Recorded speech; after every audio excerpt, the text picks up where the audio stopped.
매일매일 인생성경 시편 11편 말씀 함께 보겠습니다. 에스겔 말씀보다 시편 말씀 보는 게 어렵다라고 하는 이야기를 들었어요.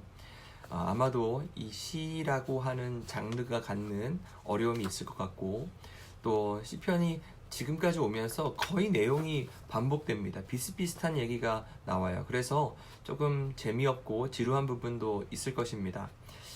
시는 한 번 읽어서 잘 이해가 되지 않습니다. 왜냐하면 시인이 이 시를 쓴 배경과 상황을 우리가 잘 알 수 없는 것도 하나의 이유이고요.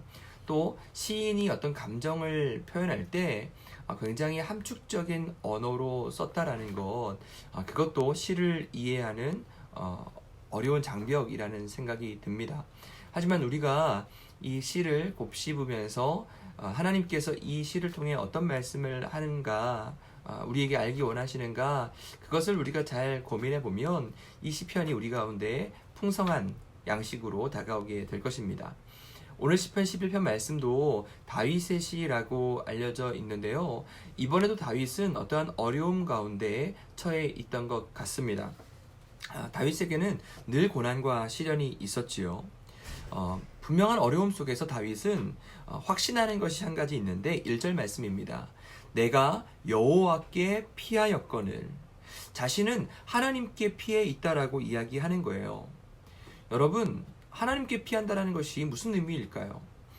다른 사람들은 산으로 도망가라, 어디로 도망가라, 훈수를 많이 두잖아요. 다 각자 자기 나름대로의 피난처, 자기의 방법이 있는 것이죠. 우리에게 어떤 문제가 발생했을 때 우리는 흔히 사람들을 찾습니다. 사람들을 찾아서 어떤 방식이 좋을까, 어떤 방법으로 이 일을 해결하면 좋을까라고 해결책을 묻습니다. 그러면 그 사람들은 다 자기 나름대로의 해결책을 제시하기 마련이죠. 그런데 그런 많은 이야기를 들을수록 우리는 정말 어디로 가야 되는지, 어떤 선택을 해야 되는지 더 어려움 속에 놓이는 것도 사실입니다. 그런데 7절 말씀, 메시지 성경으로 보면요, 이렇게 되어 있습니다. 모든 일을 바로잡는 것이야말로 하나님이 하시는 일.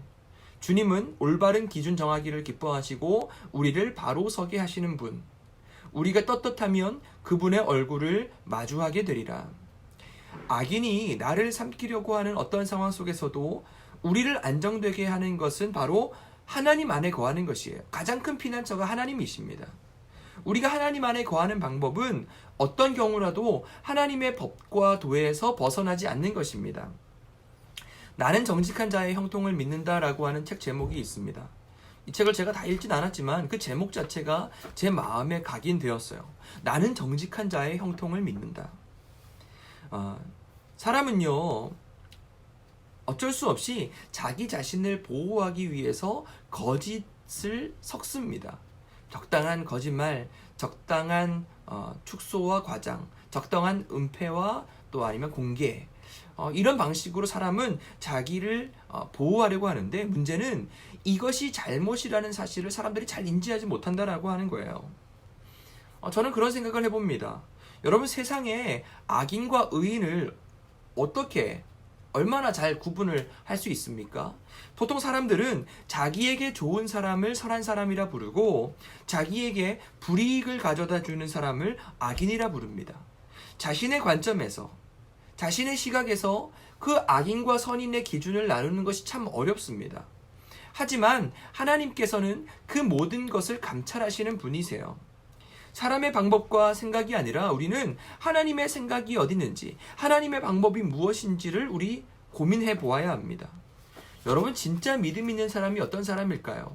기도 많이 하고 교회 봉사 열심히 하고 교회 잘 나오는 사람이 믿음 있는 사람인가?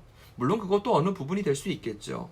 그런데 진정한 믿음이란 하나님 앞에서 살아가는 것, 앞과 뒤가 다르지 않는 것, 정직한 길을 가는 사람, 그런 사람이 저는 진짜 믿음 있는 사람이라고 봅니다. 남들이 보는 데서가 아니라 하나님이 본다라는 그 믿음을 가지고 살아가는 것이 우리에게 참 믿음이 된다라고 하는 것이죠. 저도 늘 제 중심을 하나님 앞에 세우고 싶습니다.